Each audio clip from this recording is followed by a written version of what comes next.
Yeah, when she got drunk, she was still nice. She wasn't disrespectful enough. I just felt sorry for her, but I couldn't help her. So just to see her today, now she's 17 years sober, how does that make you feel? Made me feel good. She done came a mighty long way. Can't nobody help if you don't want to help yourself.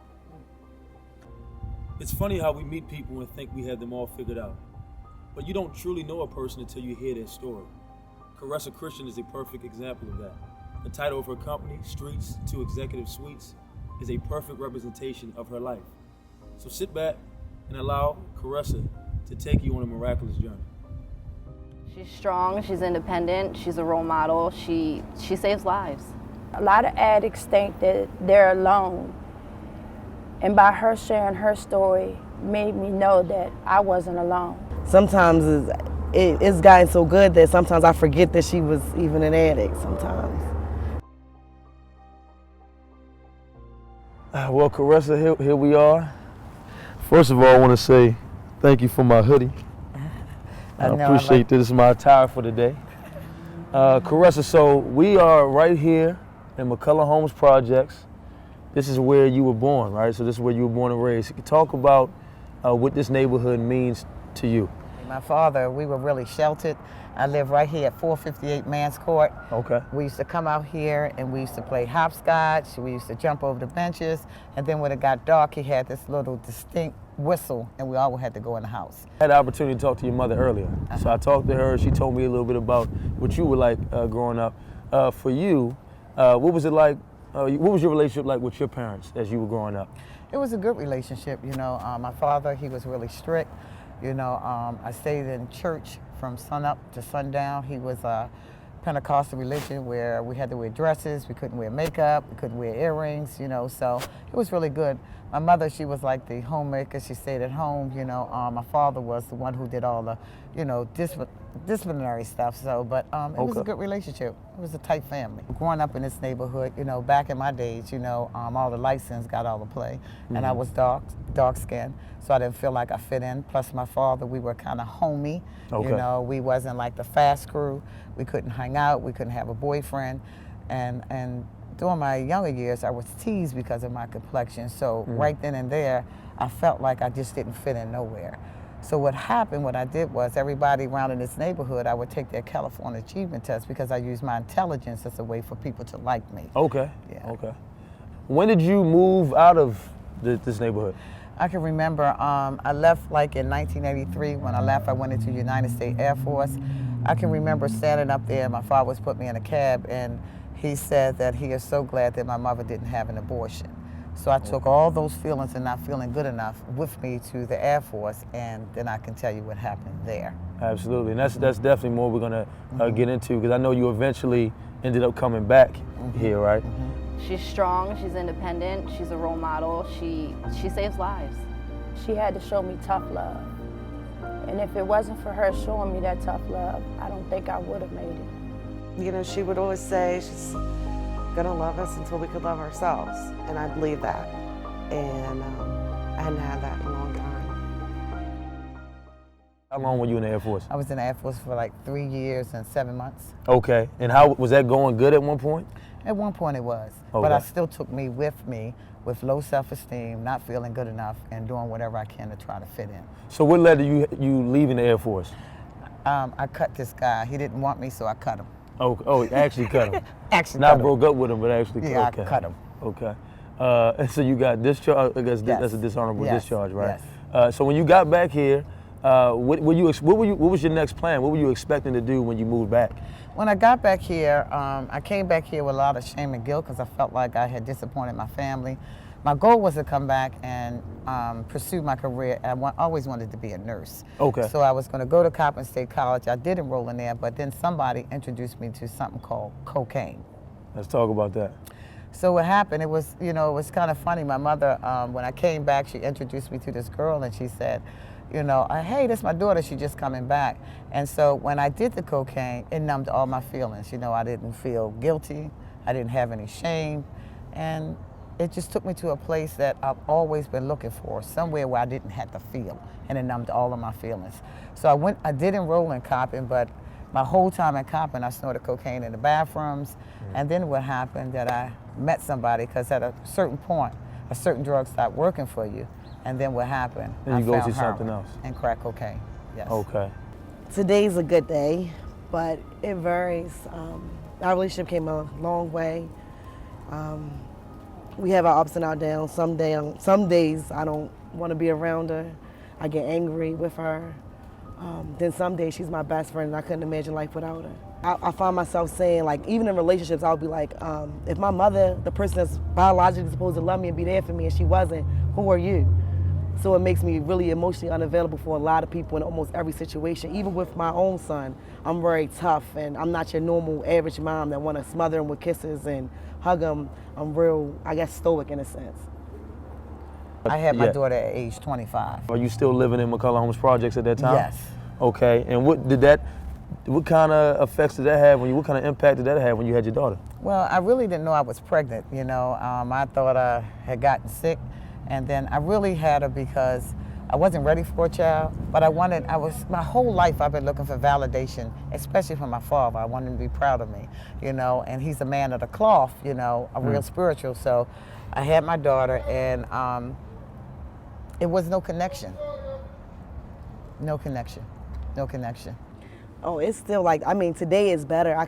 She can kiss me on the cheek, and she can sometimes rub my hand, but it's just like it's like an instant resistance from her touching me. I can't explain it. It's just like my body tenses up, and I don't know if it's because I'm still afraid to be vulnerable with her, or I really can't explain it. It just happens. There was no connection between you and your daughter, did not have that emotional connection. No. Not the same feeling that you had with your parents. Right. Because immediately after I had my daughter, I started doing heroin. You know, as soon as I got out the hospital, I turned my baby over, and then I started getting high.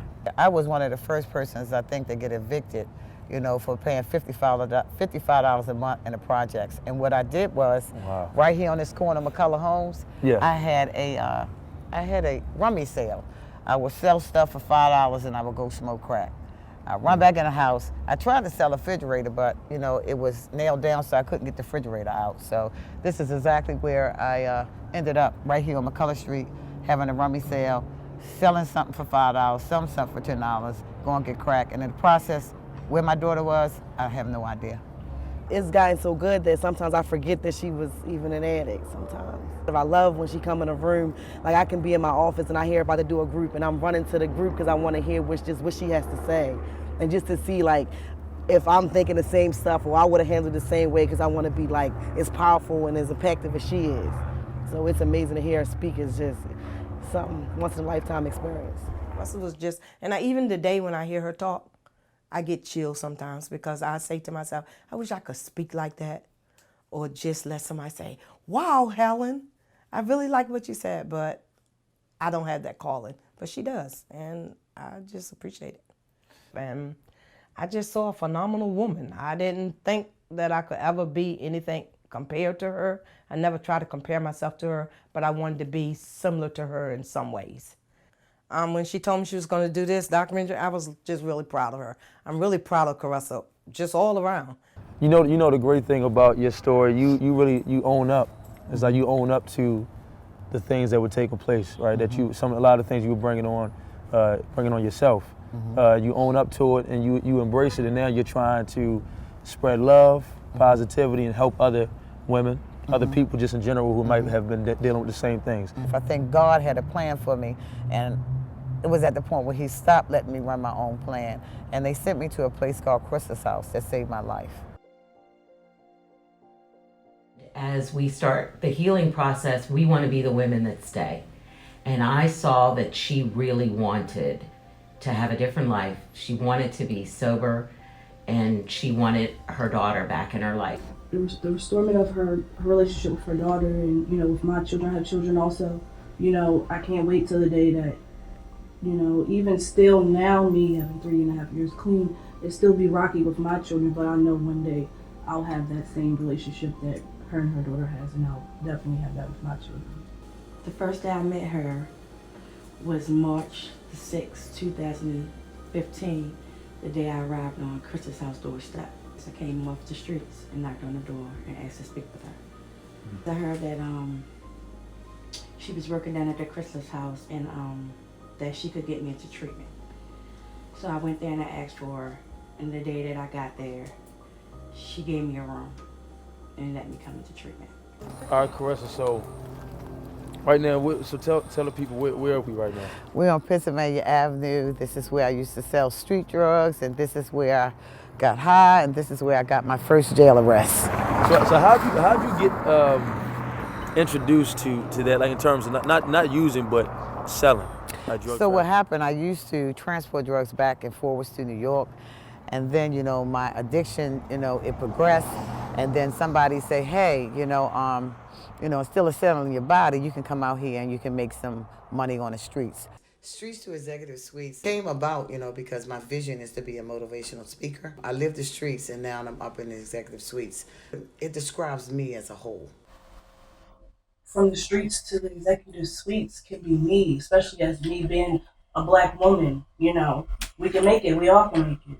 You know, so that was very, very inspiring to me.